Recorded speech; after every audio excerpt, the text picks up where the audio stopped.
எங்களை எப்பொழுதுமாக நேசித்து வழி நடத்துகிற பரலோக தகப்பனே, நீர் எங்கள் வாழ்வில் தருகிற உயிர்ப்பின் நம்பிக்கைக்காக உமக்கு நன்றி சொல்லுகிறோம்.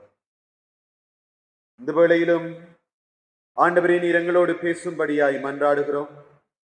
உம்முடைய வார்த்தை எங்களை வழி நடத்தட்டும். உம்முடைய வார்த்தை எங்களை உயிர்ப்பிக்கட்டும். உம்முடைய வார்த்தை இன்னும் உம்மிலே ஆழமான நம்பிக்கை கொள்ள உதவி செய்யட்டும்.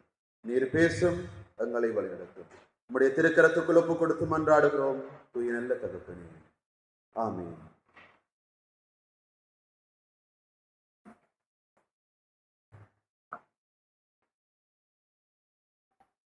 ஆண்டவராகிய இயேசு கிறிஸ்துவின் இனிதான நாமத்தினாலே உங்கள் யாவரையும் இந்த வேளையிலே அன்போடு வாழ்த்தி வரவேற்கின்றேன்.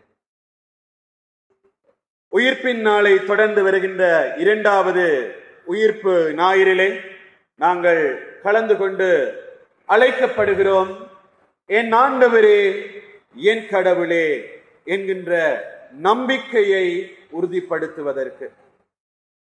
ஆண்டவராகிய இயேசு கிறிஸ்துவினுடைய உயிர்ப்பு எமக்கு புது விடுதலையை தந்திருக்கிறது. அந்த விடுதலை அனுபவிக்கின்ற மக்களாக என்று நாங்கள் எங்களுடைய விசுவாச வாழ்க்கையிலே பயணித்துக் கொண்டிருக்கிறோம், வாழ்ந்து கொண்டிருக்கிறோம். ஆகவே உயிர்ப்பின் ஆண்டவரை தரிசித்த நாங்கள் என்று அந்த விசுவாசத்தை எவ்வாறு காத்துக் கொள்ளுகிறோம், எவ்வாறு பார்க்கிறோம் என்பதை குறித்து சிந்திக்க இன்றைய திருமறை எங்களை அழைக்கிறது. ஆகவே இரண்டு கேள்விகளை உங்களுக்குள் கேட்டுக்கொள்ளும்படியாய் அன்போடு நான் கேட்கிறேன். முதலாவது கேள்வி, உயிர்ப்பின் ஆண்டவர் எனக்கு யார்? உயிர்ப்பின் ஆண்டவர் எனக்கு யார்? இரண்டாவது, உயிர்ப்பின் ஆண்டவருடனான என் அனுபவம் என்ன? உயிர்ப்பின் ஆண்டவருடனான என் அனுபவம் என்ன என்ற இந்த இரண்டு கேள்விகளையும் நாங்கள் அடிக்கடி கேட்டு பார்க்க வேண்டியவர்களாக இருக்கிறோம். ஏனென்று சொன்னால், இறை அனுபவம் இல்லாமல் நம்பிக்கை இல்லை. உயிர்ப்பின் அனுபவம் இல்லாமல் நாம் கிறிஸ்தவர்களாக இல்லை. இறை அனுபவம் இல்லாமல் விசுவாசம் அல்லது நம்பிக்கை இல்லை. உயிர்ப்பின் அனுபவம் இல்லாமல் நாம் கிறிஸ்தவர்களாக இல்லை. ஆகவே இன்றைக்கு நாங்கள் வாசித்த திருமறை வாசகங்களை பார்க்கிற பொழுது, முதலாவதாக நாங்கள் வாசித்த திருத்தூத பணிகள் அப்போஸ்தலர் நடவடிக்கைகள் புத்தகத்தை பார்க்கிற பொழுது, அங்கே உயிர்ப்பின் அனுபவத்தை பெற்ற சீடர்கள் ஆண்டவர் இயேசுவை குறித்து சிறப்பாக அவருடைய உயிர்த்தெழுதலுக்கு அனுபவத்தை சான்றாக பகிர அழைக்கப்படுகிறார்கள். அவர்கள் உயிர்ப்புக்கு சாட்சியாக இருக்கிறார்கள். அப்போஸ்தலர் 2ஆம் அதிகாரம் 32வது வசனம் இவ்வாறாக சொல்லுகிறது, இந்த இயேசுவை தேவன் எழுப்பினார், இதற்கு நாங்கள் எல்லாம் சாட்சிகள். கடவுள் இந்த இயேசுவை உயிர்த்தெழ செய்தார், இதற்கு நாங்கள் அனைவரும் சாட்சிகள் என்று சொல்லி அங்கே கூடியிருந்த சீடர்கள் உயிர்ப்பின் அனுபவத்தை சான்றாக பகிர்கின்றார்கள். அதே போல 1 பேதுருவுக்கு நாங்கள் வருகிற பொழுது, அந்த நிருப வாக்கியத்திலே கிறிஸ்துவினுடைய உயிர்ப்பு நமக்கு புது பிறப்பு தந்துள்ளது என்று சொல்லி அங்கே சொல்லுகிறார். உயிர்ப்பின் அனுபவம் நம்பிக்கையோடு நிலைத்திருந்து கிறிஸ்துவில் பேருவகை கொண்டு மகிழ்ந்து ஆன்ம மீட்பை பெற அழைக்கிறது என்று சொல்லி அங்கே 1 பேதுருவிலே குறிப்பிடப்பட்டுள்ளதை நாங்கள் பார்க்கிறோம். அதே போல நாங்கள் வாசித்த நற்செய்தி பகுதிக்கு வருகிற பொழுது, நற்செய்தி பகுதியிலே ஆண்டவர் இயேசு கிறிஸ்துவினுடைய உயிர்ப்பின் நேரடி அனுபவத்தை சீடர்கள் பெறுகிறார்கள். ஆகவே பூட்டப்பட்ட அறையிலே அங்கே சீடர்களுக்கு உயிர்ப்பின் அனுபவம் கிடைப்பதை காணக்கூடியதாக இருக்கிறது. ஆகவே இந்த திருமறையினுடைய அடிப்படையிலே நாங்கள் சில காரியங்களை இன்றைய நாளிலே தியானிக்க அழைக்கப்படுகிறோம். முதலாவது காரியம், கிறிஸ்துவினுடைய உயிர்ப்பு பயத்தை நீக்குகின்றது. கிறிஸ்துவினுடைய உயிர்ப்பின் அனுபவம் பயத்தை நீக்குகின்றது. ஆண்டவர் இயேசுவை சிலுவையிலே அறைந்து விட்டார்கள். அவர் அங்கே அடக்கம் செய்யப்பட்டு விட்டார். ஆகவே இங்கே பயத்தோடு நம்பிக்கை இழந்தவர்களாக சீடர்கள் ஓடி போய் ஒளிந்து கொள்ளுகிறார்கள். இனி எனக்கு என்ன நடக்குமோ? நானும் இயேசுவோடு பயணித்தேன், இயேசுவோடு தெரிந்ததை இந்த யூதர்கள் கண்டிருப்பார்கள். ஆகவே என்னையும் இவர்கள் கொல்லுவார்கள், என்னையும் துன்புறுத்த போகிறார்கள் என்ற பயத்திலே அங்கே சீடர்கள் எல்லாரும் ஓடி போய் ஒளிந்து கொள்ளுகிறார்கள். ஆகவே இந்த பயத்திலே ஒளிந்த சீடர்கள் மத்தியிலே ஆண்டவர் பயத்தை நீக்குகிறார். அந்த ஆண்டவர் அங்கே பூட்டப்பட்ட அந்த அறைக்குள் சென்று பயத்தோடு கதவுகளை இறுக்கி மூடிக்கொண்டிருந்த அந்த சீடர்கள் மத்தியிலே சென்று முதலாக சொல்லுகிற வார்த்தை, உங்களுக்கு சமாதானம் என்கின்றார். உங்களுக்கு அமைதி உரித்தாகுக, உங்களுக்கு சமாதானம் என்று சொல்லி அங்கே வாழ்த்துகின்றார்.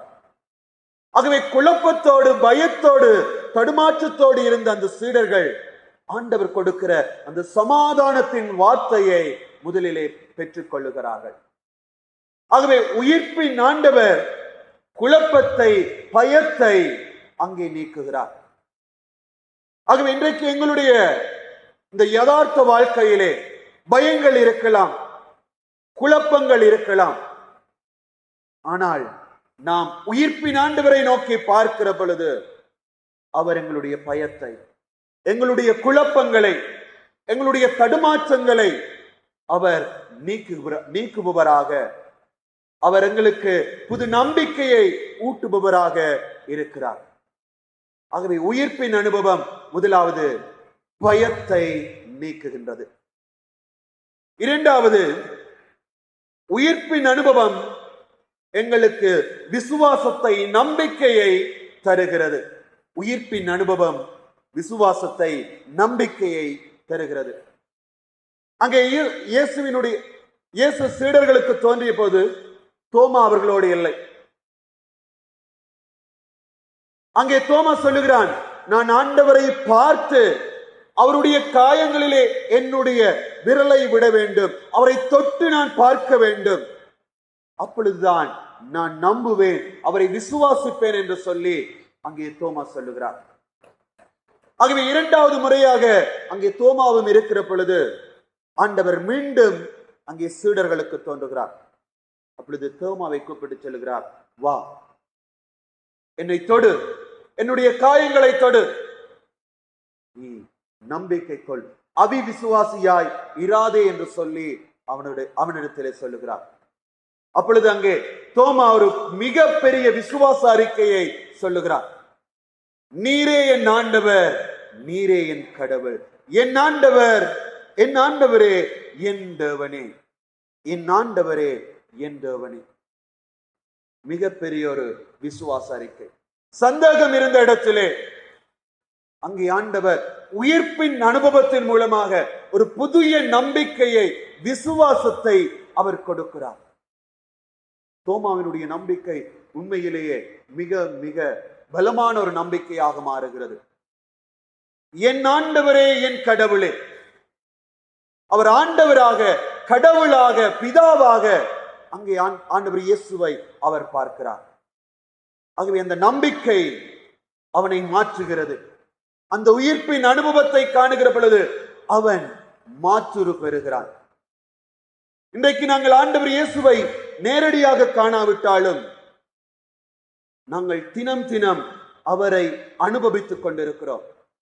அந்த அனுபவத்தின் மூலமாக கிறிஸ்துவினுடைய உயிர்ப்பிலே நாங்கள் நம்பிக்கை கொள்ள வேண்டும், ஆழமான விசுவாசம் கொள்ள வேண்டும்.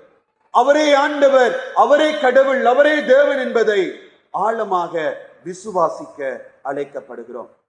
ஆகவே உயிர்ப்பின் அனுபவம் எங்களுக்கு விசுவாசத்தை தருகின்ற ஒன்றாக இருக்கிறது. மூன்றாவதாக, உயிர்ப்பின் அனுபவம் எங்களுக்கு பணி செய்வதற்கான அழைப்பை கொடுக்கின்றது. உயிர்ப்பின் அனுபவம் பணி செய்வதற்கான அழைப்பை தருகிறது. அங்கே உயிர்ப்பின் அனுபவத்தை பெற்றுக்கொண்ட அங்கே சீடர்கள் அந்த உயிர்ப்போடு நின்று விடவில்லை. அந்த உயிர்ப்பின் தார்ப்பரியத்தை பார்த்தவர்களாக நிற்கவில்லை. அங்கே ஆண்டவர் சொல்லுகிறார், யோவான் 20ஆம் அதிகாரம் 21வது வசனத்திலே, பிதா என்னை அனுப்பியது போல நானும் உங்களை அனுப்புகிறேன். தந்தை என்னை அனுப்பியது போல நானும் உங்களை அனுப்புகிறேன் என்று சொல்லுகிறார். பிதா என்னை அனுப்பியது போல நானும் உங்களை அனுப்புகிறேன். ஆகவே உயிர்ப்பின் அனுபவம் பணி செய்வதற்கான, சேவை செய்வதற்காக, இறையாட்சிக்காக உழைப்பதற்காக ஒரு அழைப்பை எங்களுக்கு தருகிறது. ஆகவேதான் சீடர்கள் அந்த உயிர்ப்பின் அனுபவத்தை பெற்றுக்கொண்டு அவர்கள் பணி செய்கிறார்கள். தோமா இந்தியா வரையும் வருகிறார் பணி செய்வதற்காக, அந்த உயிர்ப்புக்கு சான்று பகர்வதற்காக. ஆகவே இன்றைக்கு நாங்களும் உயிர்ப்பின் அனுபவத்தை கண்டிருக்கிறோம், உயிர்ப்பின் அனுபவத்தை உணர்கிறோம் என்று சான்று பகர, அவருக்கு சாட்சியாய் வாழ நாங்கள் அழைக்கப்பட்டவர்களாக இருக்கிறோம். ஆகவே இன்று பல காரியங்களை இந்த திருமறை விளங்கப்படுத்தினாலும் இந்த 3 காரியங்களோடு நான் நிறுத்துகிறேன். ஆகவே இந்த உயிர்ப்பின் அனுபவம் எங்களை விசுவாசத்திலே கட்டமைக்கிறது, எங்களை பணி செய்ய அழைக்கிறது. அதே போல எங்களுடைய பயத்தை, குழப்பத்தை நீக்குகிறது. பவுல் அங்கே ஆண்டவர் இயேசுவை பின்பற்றுபவர்களை துன்புறுத்துவதற்காக சென்ற பொழுது உயிர்ப்பின் ஆண்டவர் இடைப்படுகிறார். உயிர்ப்பின் ஆண்டவர் இடைப்பட்டு அங்கே அவனுடைய வாழ்க்கையை மாற்றுகிறார். பணி செய்பவனாக, கிறிஸ்தவர்களை துன்புறுத்த சென்றவன் கிறிஸ்துவுக்காக பாடுபடுகின்ற, கிறிஸ்துவுக்காக உழைக்கின்ற, சேவை செய்கின்ற ஒருவனாக மாறுகிறான். ஆகவே இன்றைக்கு என்னுடைய வாழ்க்கையிலே உயிர்ப்பின் அனுபவம் எவ்வாறாக இருக்கிறது? இதைத்தான் ஆரம்பத்திலே கேட்ட அந்த 2 கேள்விகளும். உயிர்ப்பின் ஆண்டவர் எனக்கு யார்? உயிர்ப்பின் ஆண்டவருடனான என் அனுபவம் என்ன என்கின்ற இந்த 2 கேள்விகளும். இந்த 2 கேள்விகளுக்கும் நாங்கள் சரியாக விடை கண்டுபிடிக்கிற பொழுது ஆண்டவருடைய அந்த உயிர்ப்பின் தாற்பயத்தை, அவர் தருகிற விடுதலையை நாங்கள் பெறக்கூடியதாக இருக்கும். இன்றைக்கு உயிர்ப்பின் ஆண்டவர் எனக்காக உயிர்த்து விட்டார் என்று சொல்லிக் கொண்டிருக்கிறோமே தவிர, உயிர்ப்பின் ஆண்டவர் சொல்லுகிற செய்திகள், அவர் காண்பிக்கின்ற அழைப்பு இன்றைக்கு எங்களுடைய வாழ்க்கையிலே இருக்கிறதா? இன்றைக்கு நாங்கள் திருச்சபையாக இருக்கிறோம், ஆனால் திருச்சபையாக உயிர்ப்பின் ஆண்டவருக்கு சான்று பகர்வதில்லை. உயிர்ப்பின் ஆண்டவர் அங்கே சமாதானத்தை கொடுக்கிறார், அந்த சமாதானத்தை எங்களுக்குள் நாங்கள் பகிர்வதில்லை. உயிர்ப்பின் ஆண்டவர் ஒற்றுமையாக இருக்க அழைக்கிறார், ஆனால் அந்த ஒற்றுமை எங்களுடைய திருச்சபை வாழ்விலே, எங்களுடைய குடும்ப வாழ்விலே இல்லை. ஆகவே அன்பின் பிரியமானவர்களே, ஆண்டவர் எங்களை அழைக்கிறார். உயிர்ப்பின் ஆண்டவர் சமாதானம் உண்டாகுக என்று சொல்லி கூறுகிறார். அந்த சமாதானம் என்னுடைய காதுகளுக்கு கேட்கிறதா? உயிர்ப்பின் ஆண்டவர் என்னை பிதா அனுப்பியது போல நான் உங்களை அனுப்புகிறேன் என்று சொல்லுகிறார். அந்த சத்தம் எங்களுடைய காதுகளுக்கு கேட்கிறதா? உயிர்ப்பின் அனுபவம் எங்களை அழைக்கிறது. என் தேவனே, என் ஆண்டவரே என்று சொல்லி அறிக்கையிட்டு உயிர்ப்புக்கு சான்று பகர, உயிர்ப்புக்கு சேவை செய்ய, அவருடைய வருகைக்கு ஆயத்தப்பட எங்களை அழைக்கிறது. கண்களை மூடி நாங்கள் தியானிப்போம். உயிர்ப்பின் ஆண்டவர் எனக்கு யார்? உயிர்ப்பின் ஆண்டவருடைய அனுபவம் எனக்கு எப்படியாக இருக்கிறது என்று குறித்து